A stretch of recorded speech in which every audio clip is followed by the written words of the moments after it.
টাকা নাই তো তোমরা বসে আছো কেন? তোমরা যদি টাকাই না থাকে তো তোমরা বসে আছো কেন? তোমরা পদত্যাগ করো, সরো এখান থেকে।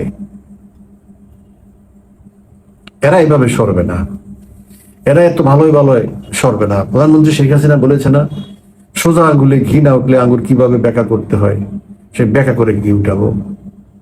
তো এরা কিভাবে যাবে? এটা জনরোষের মুখে যাবে।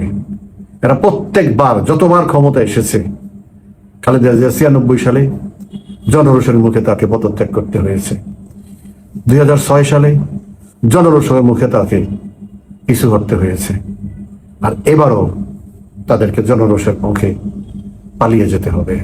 এর কোনো ব্যত্যয় ঘটবে না, কারণ যে সমস্যার সৃষ্টি করেছে আমি গতকালকে বলেছি আপনাদেরকে, এটার কোনো ম্যাজিক সমাধান নাই। তারা গত 2 বছর পর্যন্ত ইউনূস, তারেক আর জামাত মিলে দেশটাকে শেষ করে দিয়েছে। এর কোনো সরাসরি এখনই কোনো সমাধান এরা দিতে পারবে না, কারণ এদের প্রতি আস্থার সংকট আছে, এদের প্রতি নির্ভরতার সংকট আছে, এদের প্রতি বিশ্বাসের সংকট আছে, তার জন্য কেউ এদেরকে সহযোগিতা করতে আসবে না।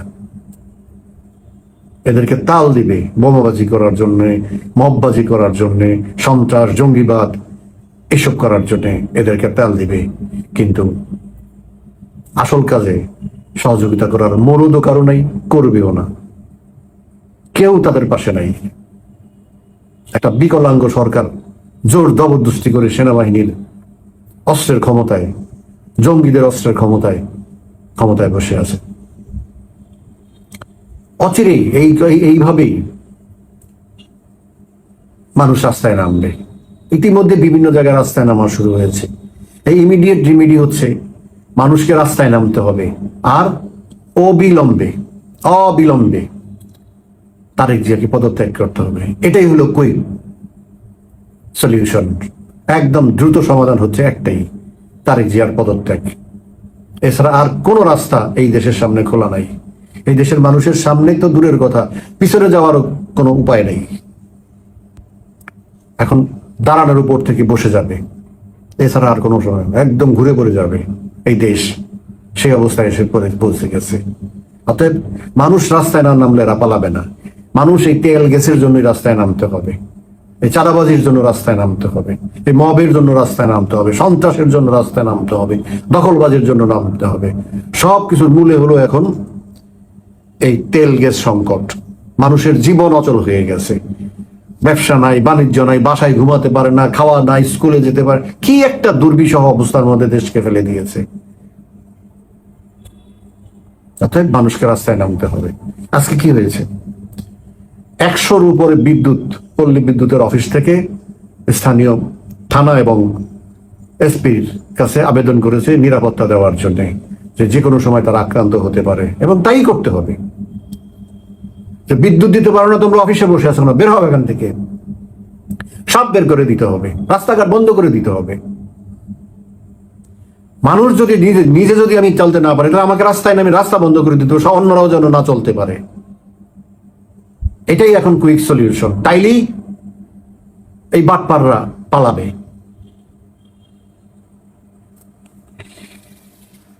যাই হোক, অন্যদিকে আপনারা জানেন যে পরিস্থিতি প্রতি মুহূর্তে পরিবর্তিত হচ্ছে, নতুন নতুন শেপ নিচ্ছে, এবং কোনোটাই আমাদের বিপক্ষে না, সবই আমাদের পক্ষে, আমাদের অগ্রগতির জন্যে, আমাদের পরিকল্পনা বাস্তবায়নের জন্যে। কারণ আমাদের পরিকল্পনা তাদের পরিকল্পনা এখন মোটামুটি মিলে গেছে। সো পরশুদিন দীনেশ ত্রিবেদী এখানে মিটিং করে ভারতে গিয়েছে। ভারতে সে সিরিজ মিটিং করেছে, গতকালকে সিরিজ মিটিং করেছে। অজিত দোভালের সাথে সে মিটিং করেছে, প্রধানমন্ত্রীর সাথে মিটিং করেছে, ভারতের প্রধানমন্ত্রীর সাথে। ইটস ভেরি ইম্পর্টেন্ট যে প্রধানমন্ত্রী বন্ধু হতে পারে, প্রধানমন্ত্রীর রাজনৈতিক কলিগ হতে পারে, রাজনৈতিক নেতা হতে পারে, তার পোস্টটা হচ্ছে রাষ্ট্রদূত। সো রাষ্ট্রদূতের সাথে প্রধানমন্ত্রী কখন বসে? যখন সিরিয়াস ইস্যুস থাকে। সো বাংলাদেশের রাষ্ট্রদূতের সাথে তাকে বসে এখানে তার যে মেসেজ তার কাছে ছিল এগুলি পৌঁছায় দেওয়ার জন্য, সেগুলি ঠিক সঠিকভাবে পৌঁছিয়েছে কিনা, এবং তাদের প্রতি উত্তর কি, তারা কি বলতে চাচ্ছে? এই যে একটা বাইলেটারাল একটা কনফিডেন্সিয়াল মিটিং হলো ত্রিদেবী এবং তারেক, সেইটার মূল বিষয় হয়ে প্রধানমন্ত্রীর সাথে আলোচনা, প্রধানমন্ত্রী নরেন্দ্র মোদীর সাথে আলোচনা, এবং সেখান থেকে যে ডিকটেশন দিবে সেই মতো কার্যক্রম শুরু হবে। এবং সেখান থেকে সে অজিত দোভাল, যিনি মূল পরিকল্পনা এবং বাস্তবায়নের দায়িত্বে, এবং এই অজিত দোভালের সাথে গতকাল সার্জিও গোরও দেখা করেছে, কারণ তারা এখন অনবোর্ড। গত কয়েকদিন হলো, আমি আরো কয়েকদিন আগে আপনাদেরকে নিশ্চয়ই বলেছি, এখনো অনবোর্ড হয়নি, বাট ইতিমধ্যেই তারা অনবোর্ড হয়েছে। এবং এই মেসেজ তো এই দখলদাররা তাদেরকে দিয়ে দেওয়া হয়েছে, তারা পেয়ে গেছে। আমি বলেছি গতকাল থেকে, গত পরশুদিন থেকে শুরু হয়েছে বাংলাদেশের আরেক পর্ব, বাংলাদেশ কেন্দ্রিক নতুন পর্ব। এই পর্ব হচ্ছে প্রস্তুতির পর্ব, প্রধানমন্ত্রী শেখ হাসিনার দেশে ফেরার প্রস্তুতি পর্ব। সেখানে কেউ যদি কোনো রকমের বাধা দেওয়ার বা কোনো উস্কানিমূলক কোনো কিছু করার চেষ্টা করা হয়, তাহলে প্রতিক্রিয়া এবং তার খেসারত কি হবে দেশের ভিতরে এবং দেশের বাইরে, সেইটা পরিষ্কার ব্যাখ্যা করা হয়েছে। এবং ভারত সরকার নিজ দায়িত্বে নিরাপত্তা এবং অন্যান্য যা যা প্রয়োজন আছে সেগুলো তারা বাস্তবায়নে নেমে গেছে। এখন দেখবেন যে লোকজন যাদের কথা শুনেন আপনারা, যারা, তাদের মুখে আর এখনো ওই সুর নাই, আসলেই গ্রেপ্তার, ওখান থেকে নিয়ে ফাঁসির কাস্টে, এইভাবে নেওয়া যাবে না, আমাদেরকে হস্তান্তর করতে হবে, এসব কথা নাই। কথা টোটালি আপসাইড ডাউন হয়ে গেছে।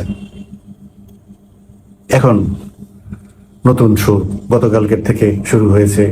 প্রধানমন্ত্রীর বরাবর যে পক্ষে যে বক্তব্য দেয় ডাক্তার জায়েদ, সে পরিষ্কার করে বলেছে এটা হলো জাস্ট প্রাথমিক আলোচনা, প্রাথমিকভাবে মাঠে চার লোক তার কি বক্তব্য। আরেকটা জিনিস লক্ষ্য করবেন, সবচেয়ে ক্রিমিনাল, এই দেশদ্রোহী এবং এই জুলাই সন্ত্রাসের যারা মেইন হোতা, সে জঙ্গি সন্ত্রাসী জামাত ইসলাম, তারা কিন্তু চুপসে আছে।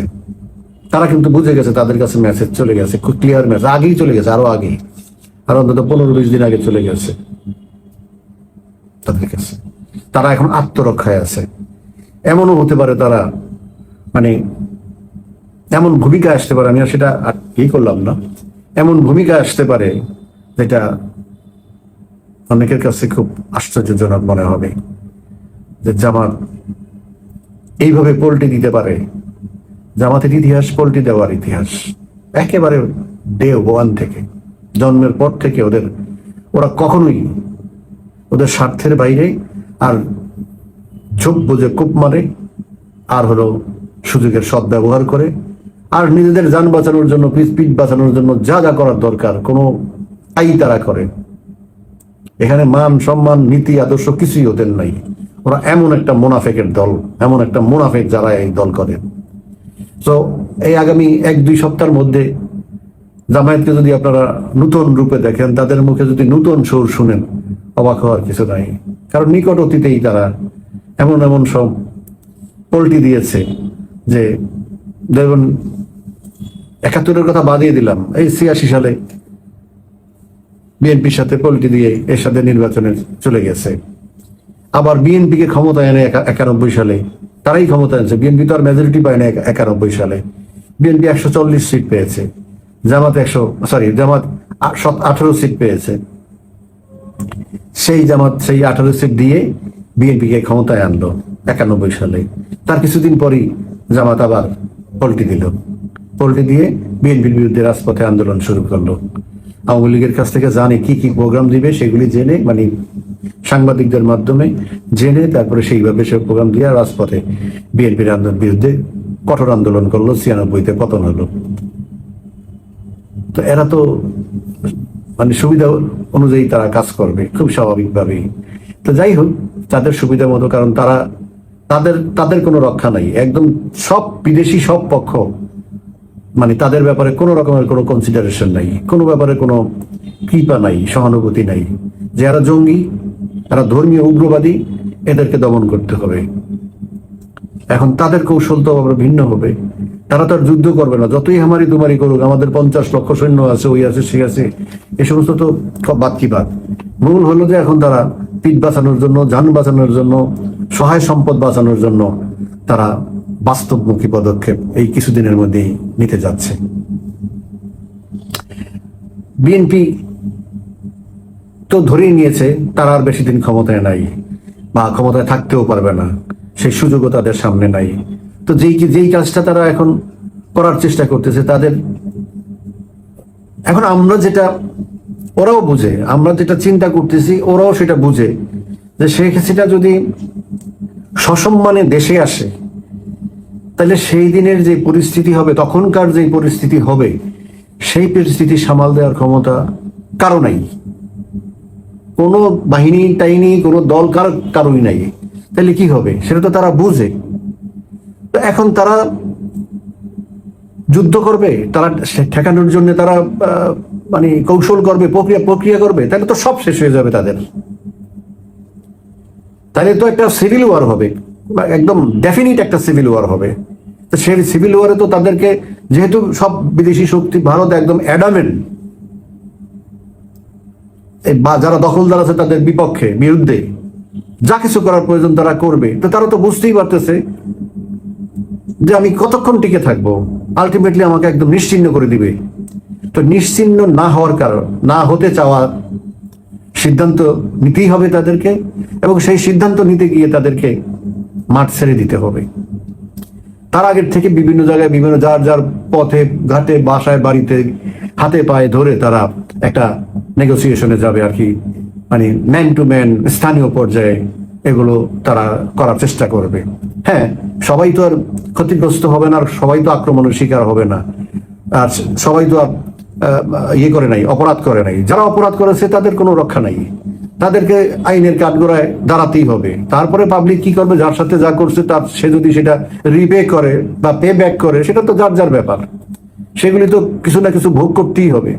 কিন্তু এদের এখন মূল প্ল্যানটা হলো মানে ও টায়ার 1 টু এই লেভেলটা তারা যেন বেরিয়ে যেতে পারে। কারণ শেখ হাসিনা সসম্মানে আসা মানে হলো তাদেরকে খুব খারাপ পরিস্থিতি ফেস করতে হবে। এটা শেখ হাসিনা চাক আর না চাক, আমেরিকা চাক আর না চাক, ইন্ডিয়া চাক আর না চাক, এটা যার ব্যক্তিগত সমস্যা। এখানে আর কারো কিছু করার নাই। আর্মি টার্মি এরা থাকবে, সব ভিতরে থাকবে, তাদের আত্মরক্ষার্থে তারা ভিতরে থাকতে হবে, তাদের তো আর কোনো বিকল্প নাই। কারণ ওই দিন তো দেশে জনগণের শাসন কায়েম হবে, জনগণের রাজ কায়েম হবে, রাজ মানে শাসন, জনগণের রাজ কায়েম হবে, জনগণের দখলে চলে যাবে দেশ, যেটা দখল এখন বেদখল আছে, সে বেদখল থেকে বা দখল মুক্ত করা হবে।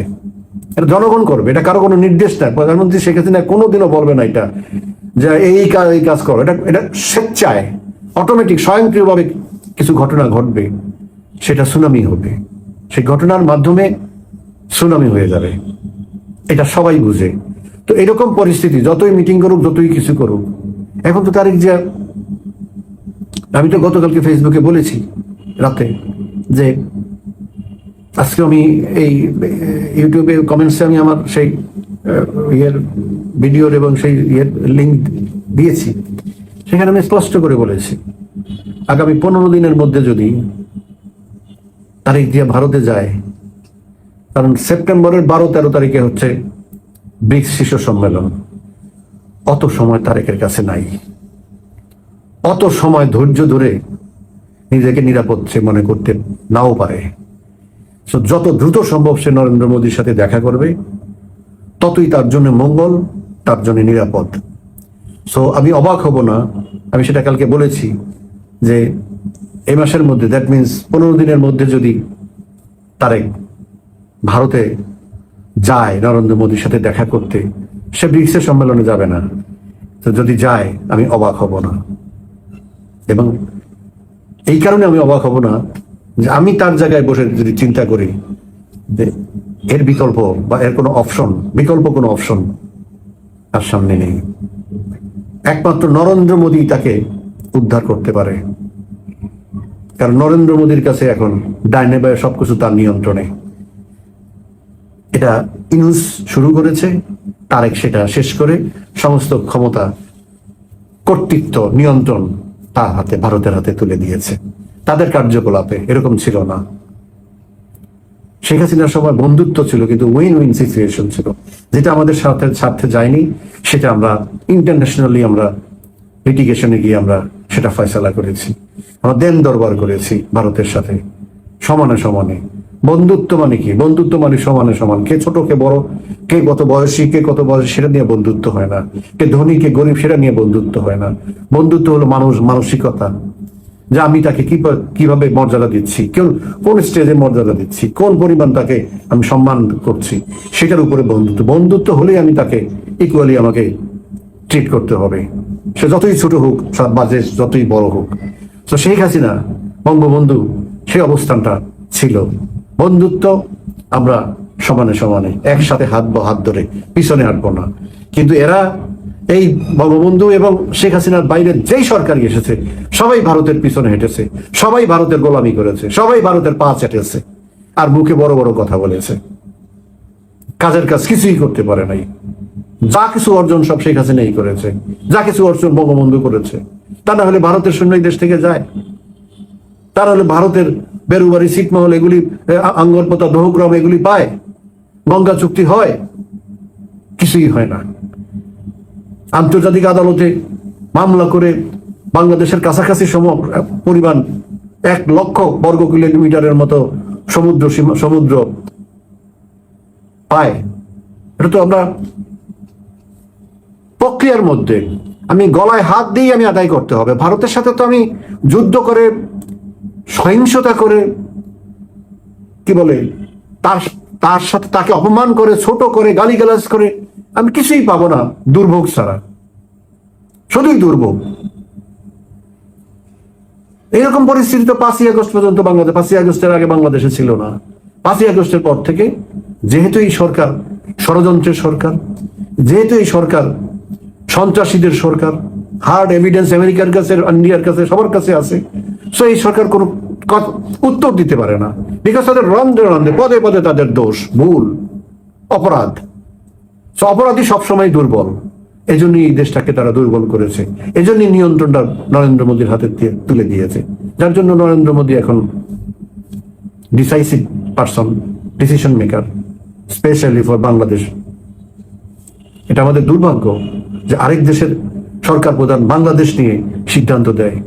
এরকম তো ছিল না। বাংলাদেশের সবচেয়ে জনপ্রিয় নেত্রী কেন আরেক দেশে যে আশ্রয় নিতে হবে? তাকে যদি তারা টিকিয়ে রাখে, তাকে যদি তারা বাঁচিয়ে রাখে, তাকে যদি তারা সমর্থন দেয় আবার ফিরে আসার জন্য, তাহলে তো স্বাভাবিকভাবে আমাদের দ্বিতীয় আরেকটা অব্লিগেশন তার প্রতি দাঁড়াবে। মুক্তিযুদ্ধের যে অব্লিগেশন, যে বাধ্যবাধকতা, যে কৃতজ্ঞতা বোধ আমাদের, সেটা এখন তো আমার ডাবল হবে তার প্রতি, ভারতের প্রতি, ভারতের জনগণের প্রতি,